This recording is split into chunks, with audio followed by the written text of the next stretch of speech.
Welcome to the second part of our unit on folklore.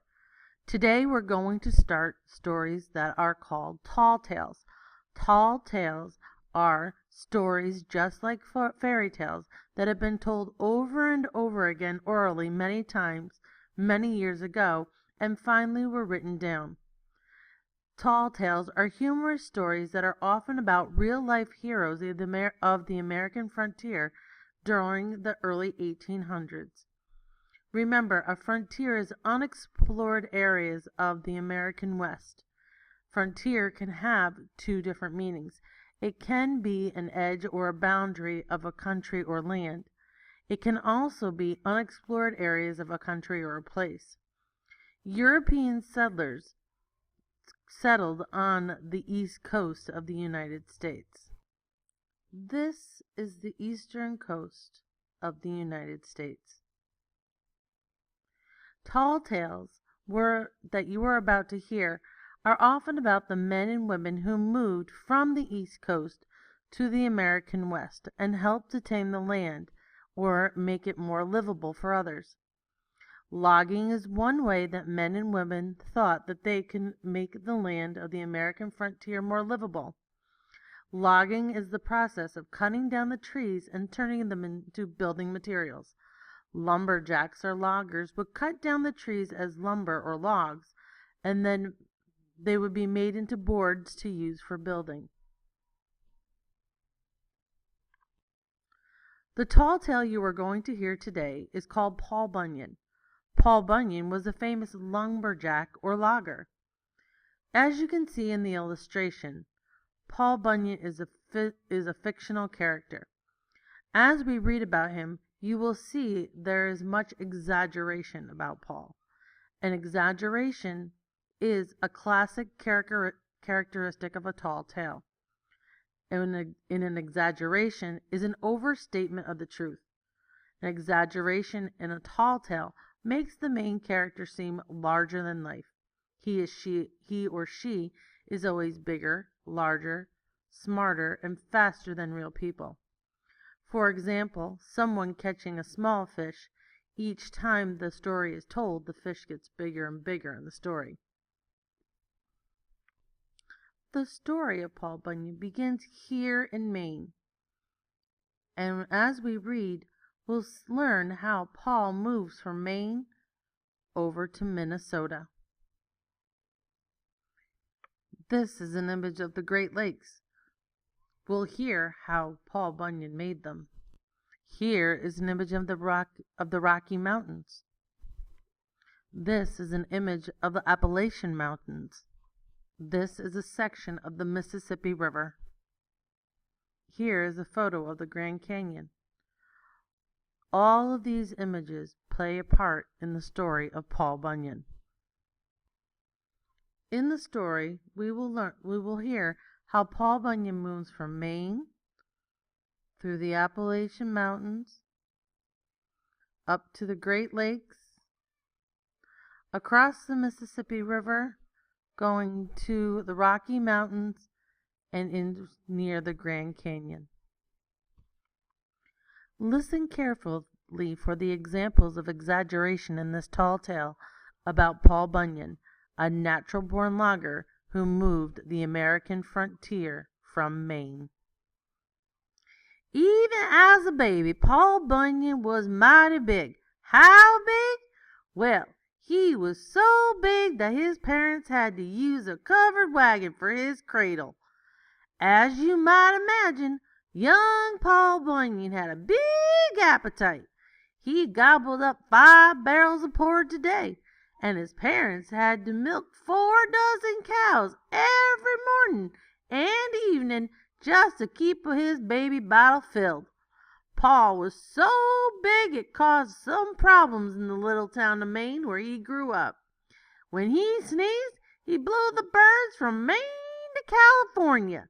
When he snored, the neighbors ran out of their houses hollering, "Earthquake! Earthquake!" After that, Paul's father thought it might be better if Paul didn't sleep in town. He built a kite on a large raft for Paul and floated it off the coast. Paul slept on that raft for a few nights, but the floating cot didn't work. When Paul rolled over in his sleep, he created gigantic waves and knocked down the houses along the coast. Eventually, Paul's father decided that the East Coast was just too small for Paul Bunyan. The only sensible thing to do was to move out west. So the Bunyan family moved to Minnesota. In those days, Minnesota was full of logging camps, sawmills, and lumberjacks. America was moving west and building the country. They had to cut down a lot of trees to make their homes, not to mention their schools, churches, boats, and furniture. When he grew up, Paul Bunyan went to work as a lumberjack. And what a lumberjack he proved to be! He made himself a giant axe with a handle carved out of a full-grown hickory tree. He could bring down a giant tree in a single swing of his axe. As the tree tipped over, he would yell, "Timber!" so that the other lumberjacks had time to get out of the way. Everyone looked up to Paul Bunyan, way up. The other lumberjacks were full of admiration for him. The bosses were grateful for the amazing amount of work he could do in a day. Paul had a big heart, too, but one thing he always wished for was a true friend. There simply wasn't anybody else his side who could be his friend. That all changed during the winter of the Big Blue Snow. It was called the Winter of the Big Blue Snow because it was so cold everyone shivered and turned blue. Even the snow shivered and turned blue. One day, as Paul made his way through the blue drifts, he heard a muffling whimper. He followed those noises until he saw two big blue furry things sticking up out of the snow. He reached down and gave a pull. It turned out to be two big blue furry things were two big blue ears, and connected to the big blue ears was a giant blue baby ox. Paul exclaimed, "Poor little fellow, half frozen?" Paul carried the blue ox home and wrapped him in blankets and fed him. The baby ox was so content that he took a long nap in Paul's big, strong arms. When he woke up, he looked at Paul, and do you know what he said? "Mama, Mama." Then he gave Paul a big, slobbery lick of his face. Paul laughed and said, "Babe, we're gonna be great friends."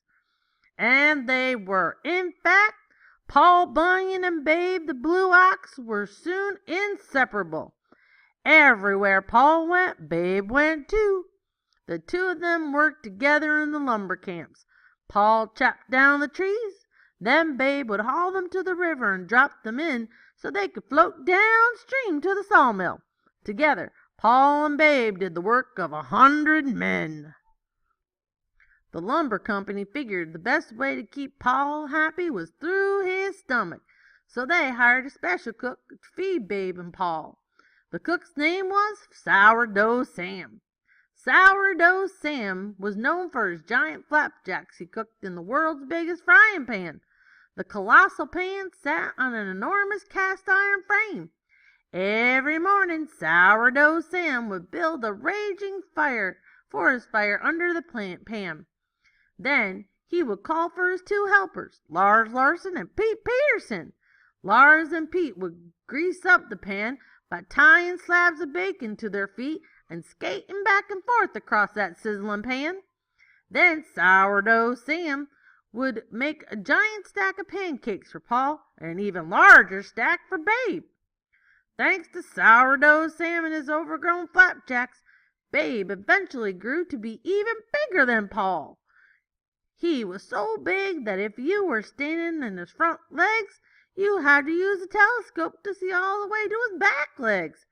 In fact, he was so heavy, his footprints filled up the water and turned them into lakes. In fact, there are more than 10,000 lakes in Minnesota today. Most of them were created by Babe the Big Blue Ox back in the frontier days. Babe and Paul helped the lumberjack solve all sorts of problems. Once there was a river that was so full of twists and turns, sometimes the trees would get stuck in the turns and never make it downstream to the sawmill.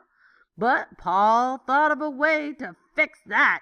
He went at one end of the river and sent Babe to the other end. Paul grabbed the river and pulled in one direction. Babe pulled in the other end in the opposite direction. And then, snap! Just like that, all nicks were pulled out, and the river was as straight as an axe handle. Of course, this tightening operation left the river a good deal longer than it had been before, and there was a lot of extra water laying around.